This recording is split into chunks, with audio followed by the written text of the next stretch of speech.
Uy, si Marites na naman, maaaga pa'y nag-aabang.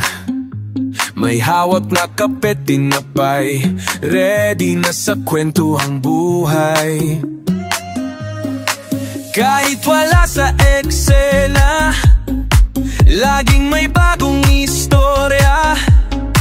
Boses niya parang radio, breaking news na di totoo.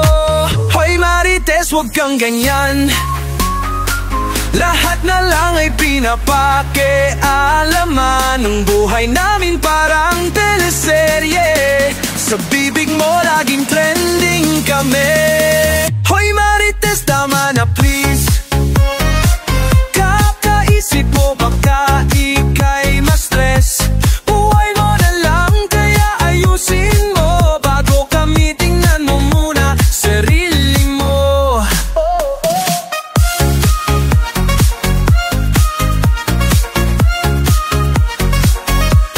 Sabi mo raw si Ana may bagong kadate sa kanto. Ang totoo yun yan ang kaiba't di, pero sa'yo chismis agad-agad. Sana'y gamitin ang oras sa bagay na mas makabuluhan, hindi yung laging nag-aabang sa chismis na walang katotohanan.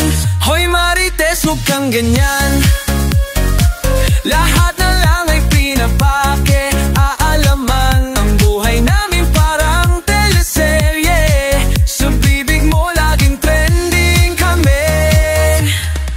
Hindi lahat ng lihim ay dapat isiwalat, lalo na kung puro haka-haka lang ang salat. Masarap sa pakiramdam ang tahimik na buhay, di yung puro kwento na walang saysay. Hoy Marites, kising na bes, baka naman ikaw ang pinag-uusapan next. Sa dami mong sinasabi, napapaisip kami, baka ikaw ang may sikreto na itinatanggi.